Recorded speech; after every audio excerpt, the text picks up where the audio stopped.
So hey guys, as you know कि C ए foundation सितंबर 2025 का result आ चुका है and this time the result is very negative. Like over 86,000 students have failed the exam. So क्या होता है ना कि most of the students are always stuck in this loop कि वो एक एग्ज़ाम में फ़ेल करते हैं, देन वो नेक्स्ट अटैम्प्ट देते हैं, देन वो उसमें फ़ेल करते हैं, देन वो नेक्स्ट अटैम्प्ट देते हैं. ऐसे करके लोगों का 4-5 अटैम्प्ट हो जाता है. सो इस वीडियो में मैं क्लियरली बताऊंगा कि किसको जनवरी अटैम्प्ट देना चाहिए और किसको मई अटैम्प्ट देना चाहिए. Like I am telling this as per सितंबर 2025 एग्ज़ाम. अगर कोई ये वीडियो बाद में देख रहा है, लाइक अभी से कुछ महीनों बाद या फिर कुछ सालों बाद, then this avails for you as well. क्योंकि जैसे आपको अटैम्प्ट कम करना है अपना, कि कब आपको अपने नेक्स्ट अटैम्प्ट देना है और कभी आपको एक अटैम्प्ट छोड़ के उसके बाद वाला देना है. सो बिना किसी टाइम वेस्ट किए let's just directly get in the point. So अगर आपका मार्क्स बन रहा है ऐसा कि आपका 100 से भी नीचे आ रहा है, एंड अगर आपका 100 से नीचे आ रहा है that means surely you are fail in more than 3 subjects. Then so I think कि आपको बिल्कुल मे पे जाना चाहिए, मतलब एक अटैम्प्ट छोड़ के आपको दूसरा अटैम्प्ट करना चाहिए. जनरली आपको नहीं करना चाहिए अभी. एंड जिनका 120 150 इस इनके रेंज में है and they are also failing in 2 to 3 subjects, उनको भी सेम कि आप लोग भी जनरली मत करो अभी. आप लोग डायरेक्ट मे दो, that will be more beneficial for you. क्योंकि कभी कभी क्या होता है ना, लोग बात ईगो पे ले लेते हैं. किसी किसी को बुरा लगता है कि नहीं, एक अटेम्प्ट दिया इसमें 4-5 महीना पढ़ाई किया. मतलब देखो, टू बी ऑनेस्ट, जिनका 120 110 इतना आ रहा है ना, उन्होंने पढ़ाई भी शायद उतना नहीं किया होगा. Maybe they are busy in sports और maybe there college thing, कि बहुत जन LLB वगैरह भी करते हैं ना. सो वही है. तो आपको दोनों में से एक चूज़ करना पड़ेगा, और अगर आपको दोनों करना है देन आपको अटेम्प्ट स्किप करना पड़ेगा. आपको बहुत ज़्यादा पढ़ना पड़ेगा. अब अगर आप मे अटेम्प्ट भी दो और आपके साथ कुछ और भी आप कर रहे हो, फिर भी आपको अभी पहले से अगर आप पढ़ो तो आपको ये एक बेनिफिट है कि आप पहले से कम कम पढ़ के आओ. बट बाद में लास्ट के 1-2 महीने तो आपको बहुत पढ़ना पड़ेगा. लाइक लास्ट 13-14 घंटे तो मिनिमम पढ़ना ही पड़ेगा.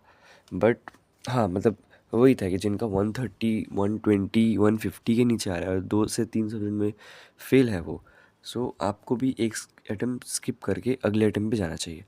Now let's talk about them, like people like me, जिनका they are like passed in either all subjects और they are not passed in all subjects, but एक सब्जेक्ट में फेल है, बट एग्रीगेट में 170 180 190 ऐसा हो रहा है.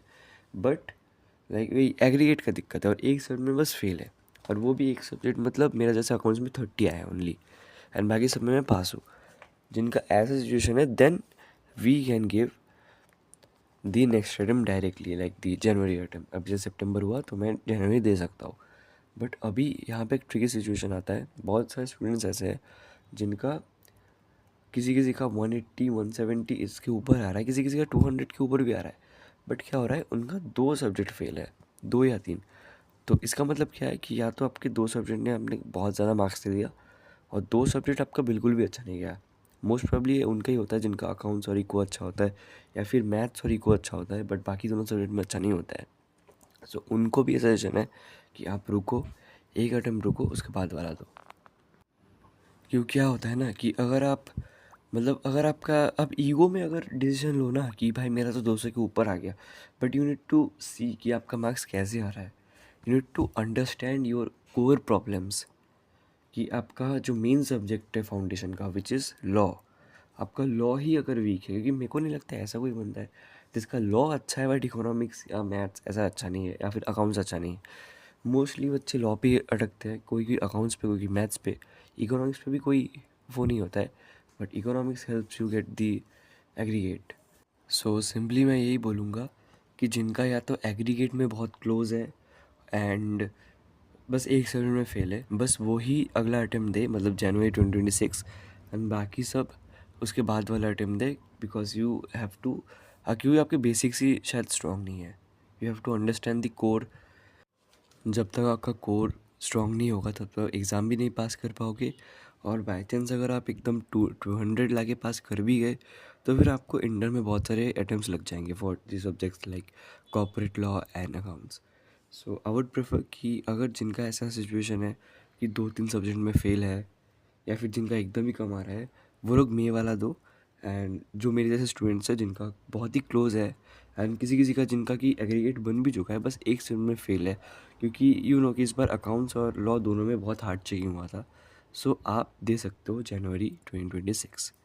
So that was it for this video. I hope you like this video.